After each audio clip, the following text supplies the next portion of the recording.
This is Marketing Over Coffee with Christopher Penn and John Wall. Good morning. Welcome to Marketing Over Coffee. I'm John Wall. Today, our guest is Andrew Chang. He's the CMO of UChicago Medicine. He's going to talk to us about what's going on here at Salesforce Connections in Chicago. Andrew, thanks for joining us. Thanks for having me. All right. So, we were joking before we got going that there is a 200-foot high billboard that has your face on it with your team. It's awkward. Awkward. It's tough to explain. It's fantastic, though. I will probably use it as the artwork for the show if you don't have a problem with that. No problem. And if PR is okay with that. Tell us about yourself. I guess, did you grow up as a little kid wanting to be CMO of a medical org, or what happened? I grew up thinking and being told to think I was going to be a doctor since I was a very, very young child. Okay. And it is really weird that I'm in an academic medical center as a marketing guy, but not as a doctor. But I was pre-med. I graduated from college with a molecular and cell biology degree, but I really didn't like it. And I actually really hated it. And it hated me back, just to be completely fair. And med school was not the path I was going to go. So I had my midlife crisis at the age of 20, pretty much, and was trying to figure out what I should do. My parents were suggesting computer science, and I enrolled in a couple computer science classes. Then my dad said, "You're good at numbers, maybe you try a math major." So I took a few math courses, and nothing really stuck until some random person just suggested advertising and marketing, and I looked at it and said, well, looks fun, so might as well try it, and did a case competition, did an internship, and then just completely fell in love. But I wanted to just graduate college as fast as I possibly could. So what happened was it was 2001, and I was working for a company that had this crazy idea. It was a startup, this crazy idea of categorizing websites and then measuring how much traffic goes to them and then selling that data. And eventually that became Neilson Netratings, and the dot-com bubble burst. So my offer unfortunately got rescinded, and I fell back on my major and did genomic research for 2.5, 3 years, which again, I really did not like. And that basically forced me to get focused on my life and go to business school and focus on marketing, and spent most of my career actually in the airlines. And my dream job in business school, I took a class called database marketing. No one else really took it. And I remember just sitting there in class learning about frequent flyer programs, and just thinking to myself, this is what I want to be when I grow up. I want to run frequent flyer programs. And 3 years later, I worked for an airline called Airtrain Airways, and I ended up running the frequent flyer program. And so I peaked really early. We got purchased by Southwest. I worked for Southwest for a little bit, and then left the airline industry because it's so volatile, and worked for UPS, learned a lot there, and was in charge of their, at first, their automotive manufacturing and aerospace segment, and then ran their global small business and consumer segment, and then just did some more soul searching and ended up in healthcare. Not randomly, but fortuitously, because my mentor at the time just told me, you should meet this guy who's looking for someone with your skill set, knows digital, knows analytics. Healthcare marketing doesn't really have anything like that. And that began my healthcare journey at Piedmont Healthcare in 2016. So here I am now. That's amazing. It's an amazing run, though. I'd love to hear that story, because it's so many different forces coming together, and technology evolving to catch up to you. You were there, and now the tools are there, and it's all come together. It's all come together. And from a Salesforce standpoint, I implemented Salesforce at AirTran in 2008. And this was my 6th implementation at UChicago Medicine. So I've been a big Salesforce fan since the early days. That's okay. Yeah, I was going through some photos of myself at Dreamforce 2008. Yeah, in the hotel room, and when it was just in a hotel, and all in the single room location when it was running. So I have to ask you. So folks that have gone through this kind of voyage, I do have to ask. We see marketers on the spectrum everywhere from total creatives. You've got kind of the creative director with a beret and smoking, and that, and all the way to full analytics doing all kinds of math. So where do you see yourself on that spectrum? Yeah, I definitely lean more towards the science side. I like to think I'm kind of in the middle, like everyone probably says that, honestly, but if anything, my strengths are more on the analytical side. But my dad's a professor, and my entire family lineage is honestly for all educators and researchers, and my mom's side tends to be more on the creative side. They're musicians, artists. They own restaurants, architects. My mom's very, very good with her hands, and so I'd like to think I'm the middle of the two, but honestly, I probably lean more towards the analytics more than anything else, which is also not as common. It's becoming a lot more common now in healthcare marketing, but it wasn't when I first joined 10 years ago. All right, getting interviews on the road like this is not possible without the help of our sponsors. This episode is sponsored by Incubeta. If you're a regular listener, you know the old way of marketing with creative media and data stuck in silos just doesn't work anymore. Incubeta is a global marketing and AI outcomes agency and a premier global Google partner. They help brands outperform marketing, delivering an average of 35% revenue growth in just the first year. What does that look like? It's about turning ambition into action. Instead of disconnected efforts, Incubeta uses their seamless technology to bridge the gap between short-term wins and long-term profitable growth. They simplify the complexity of the modern stack so you can optimize scale and future-proof your funnel. They have the global footprint to back it up to. With 18 offices and 20 years of experience, Incubeta is trusted by global leaders like L'Oreal, Harrods, ING, and Les Mills. These brands trust them to transform marketing complexity into total clarity through transformative strategies and award-winning execution. In practice, this means using AI to connect your creative strategy directly to business outcomes. You'll rebalance your investment to unlock untapped growth and use intelligent automation to make your bidding and messaging more cost-effective. Stop doing marketing and start to outperform with Incubeta. Visit Incubeta.com to see their proof of performance and discover the future of AI-powered growth. That's Incubeta.com. Also, a couple weeks back, we talked about their new report, The Marketer's Confidence Paradox, which talks about the fact that both we know marketing and advertising works, and yet it can also be a challenge to track and figure out what's working and what's doing best. If that sounds like the kind of thing you want to dig into, and of course, just do a better job with your marketing and talk to a global Google partner, check it out, links in the show notes or Incubeta.com, and we thank them for their support of the show. You got into medical marketing. Tell us a little bit about just, what's your range of responsibilities? What are you trying to get done? What keeps you up at night? Those things. Yeah. So the range of responsibilities is a typical marketing role. It's brand awareness, PR communications, external communications, digital marketing ops, and digital experience. The problem is it's behind. A lot of people experience healthcare and they ask, like, why couldn't I just use an app, or why couldn't I book this online, or why does everything have to be faxed, or why do I have to physically pick up a CD-ROM and it's 2026, and marketing is catching up but still also behind. And so I'm trying really hard to, like a lot of the things I learned from my non-healthcare days, how do we apply that in U.S. healthcare and try to make marketing seen more as a growth function and a value center instead of a cost center. Right, but one thing we always fall back on, and for certain verticals, obviously medical lives are on the line, so it lags. So what do you feel that gap is as far as, they're X number of years behind just due to safety because they don't want anybody, things to go wrong. But then they're Y years behind because they're just behind. Yeah, that's a great question. So, we're marketing, so we're not performing surgeries, we're not seeing patients.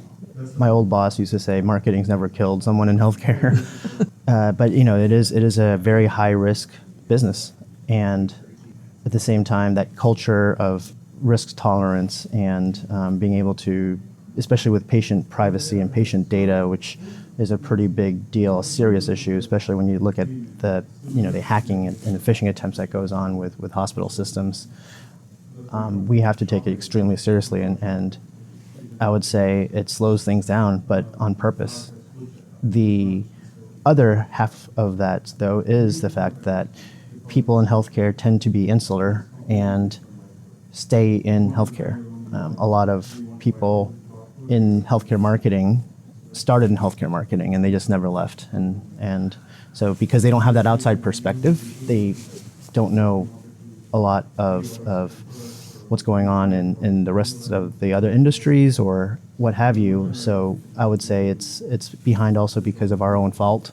And it's time for all that to change. When I was first starting in healthcare marketing, it wasn't like the sexiest industry to be in, but now with all the startups and the big companies also trying to get into healthcare and trying to fix healthcare, it's becoming a lot more attractive to people outside of the industry, which is great because there's a lot of CMOs that are now joining from pretty big brands and pretty huge industries that are bringing that outside thinking as well and helping to accelerate how to really change how marketing is done. Yeah, that's an interesting point about the cross-pollination. I hadn't thought about that, but if kind of people are used to a culture, they're not getting that shock and bringing that along. Okay, so we have to jump in. We're here at Salesforce Connection Chicago. You're presenting. You've got stuff going on. What's the story with all that? Yeah, we're doing a lot with Salesforce. As you just heard, I'm a huge fan of Salesforce. I've been a huge fan for a long time, and we've implemented a lot of different Salesforce products: Marketing Cloud, Personalization, Data Cloud, Agentforce, Health Cloud, Service Cloud, and we have just a ton of really good projects that are going on, and we've really dedicated a lot of our strategy on patient engagement and patient experience on the Salesforce platform. So we've put a lot of investment into this platform, but the real goal is to really change the way how healthcare is delivered, not just from a marketing standpoint, but from an overall healthcare standpoint. And how do we modernize the way that patients experience healthcare? And we really believe that Salesforce, as a best-in-class solution in experience and engagement, is going to help get us there. Yeah, that's really interesting. I hadn't thought about that. A big theme of the conference is this transition from, you don't just do segmented campaigns and you don't hand the customer off from department to department. And it's funny, and it's different in medical, but it's the same at every company. It's kind of they hit one checkpoint and then a whole different group of people come in. Exactly right. Yeah. So, so is your ultimate goal? Do you think that Salesforce powered solutions will be end to end for the Absolutely, hospital? Yeah. That's exactly what we're trying to build at UChicago Medicine. Have Data Cloud or Data 360 as that main layer of ultimate patient engagement end to end, from searching for an appointment, booking an appointment, waiting room, parking, paying your bill, all the way. And because all that data is stored in one place, we can really personalize that journey and really understand what patients have to go through and identify friction points and really try to make it a lot easier instead of what we do today is as everyone could relate to, which is sad. You make a call and you play voicemail tag, and then you finally get your appointment booked. He sends you the appointment reminders. You fill out the information online about your medication history, and then you go to the waiting room and they make you fill out that chart on paper again, and then you go into the exam room after waiting and they ask you the same questions again, and then it's so inefficient. Don't even get me started on the insurance process. So how do we change all of that and make it so much easier? And Data Cloud or Data 360 is the way that we think we can do it.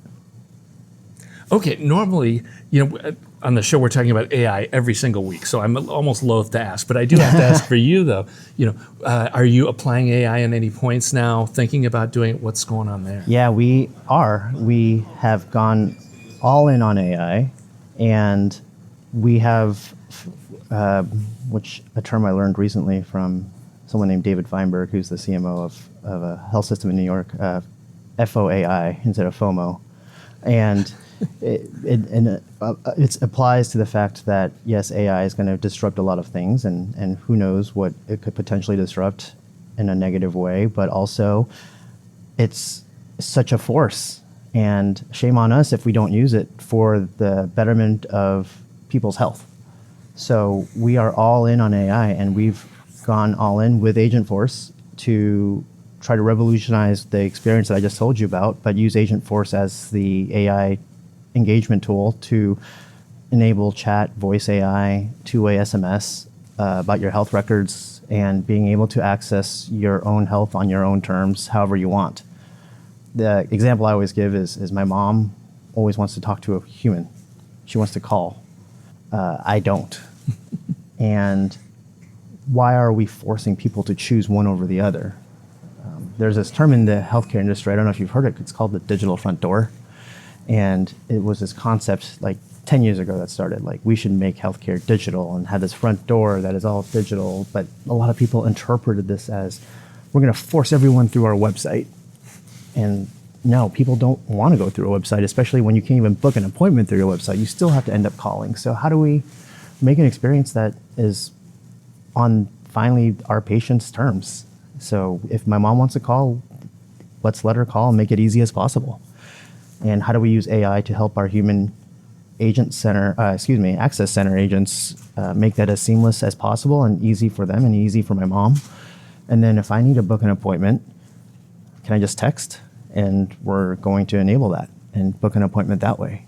So it's all AI powered, and we're really, really excited about that experience that's going live right now. Yeah, and so looking forward, like in the next 6 months or a year, what things are you rolling out or are you going to experiment with that you're excited about? Yeah, we have 7 use cases that we've identified to roll out first. It actually makes up 63% of the reasons why people call us. It's everything that you would probably guess. If we played a game of Family Feud, you'd probably get all 7 right.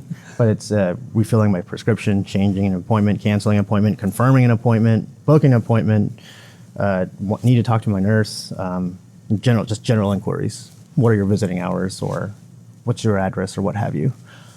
So beyond those 7, the potential is limitless. It's how do we connect into our parking deck and use a API that our parking system uses to let people know that our parking deck, which happens often, is full, and proactively route people to another parking deck, or we're running behind. And so instead of making you wait 45 minutes in the waiting room and get really mad at us, take your time. Or if I'm running behind because Chicago traffic is not the easiest, can I text my doctor and say, I'm going to be running late, and make that notated in the electronic health record, all through agents. So how do we really make this experience as frictionless as possible and really change the way that healthcare is done in this country? That is it. So did that come from your UPS days? The light bulb just went on for me. I mean, that's literally like you can manage that whole flow of people through the system and better. You know, that's interesting. Yeah. I started in the airlines where it's very high fixed costs, and the goal is to get butts in seats. And then at UPS, the goal is to fill up every package car and every belt with packages. And then here it's what we call butts in beds. It's all very similar from a low margin, high fixed cost structure, volume, high volume, efficiency, supply chain process. It all kind of, yeah, you know what? I never really thought about it that way, but that's really interesting that you point that out. Yeah. That was the one that just struck me as kind of like that, because we talk a lot, people are talking a lot about AI as far as like generating graphics or just making their single tasks go away. Yeah, that's table stakes now, though, right? Right. The next one is that, okay, change the whole experience. Exactly. Bring it to another level. That's exactly right. And that does that, which is amazing. Okay, before we go out the door, I do have to ask you, do you have anything recos for our audience as far as books, movie, film, anything that you've seen in the past few months that you can recommend? Yeah, you know what doesn't get talked about enough is this movie that was Oscar nominated, but a lot of people haven't seen it. It's called Train Dreams. Have you heard of this? No, I haven't. Yeah, exactly. Prove my point. It's an Oscar nominated movie of just a man who grows up in the early 1900s or late 1800s. It's literally a really just nice story about his life. Nothing more, nothing less. It's based on a short story, and the way that it was shot and directed and acted, everything was just beautiful. It's just a great story that people I think just need to sit down and watch, and it's very, everyone's addicted to these reality shows or dramas or like high gore, high intense action. This is not that. It's just a good story. Mm-hmm. And then should they see it in a movie theater if they can, or is this you can. I watched it on the plane, to be honest with you. Okay. But it's not like you have to watch it in an IMAX or anything. But yeah, it's one of my favorite movies. It just doesn't get enough street cred and attention. That sounds good. We'll put that in the show notes so people can check that out, and I will definitely dig into it. I'm a huge home theater nut, so I'm always looking for stuff to watch. Yeah. So that will be great. We'll have you on LinkedIn. People can connect with you over there if they want to learn more, talk to you. Absolutely. But otherwise, Andrew, thank you. It's been a pleasure. Yeah, it's been fun. Thank you for having me on. This is an honor. The same here. This is a pleasure, and I always love to talk to somebody who's having an interesting journey. You've covered a whole bunch of stuff, which is a lot of fun. That'll do it for this week. We'll have links in the show notes so you can check it out. You can sign up for the newsletter or the Marketing Over Coffee text line at 617-812-5494. That'll do it for this week. So until next week, enjoy the coffee. You've been listening to Marketing Over Coffee. Christopher Penn blogs at christopherspenn.com. Read more from John J. Wall at jw5150.com. The Marketing Over Coffee theme song is called Mellow G by Funk Masters, and you can find it at Musical.ly from Mevio, or follow the link in our show notes.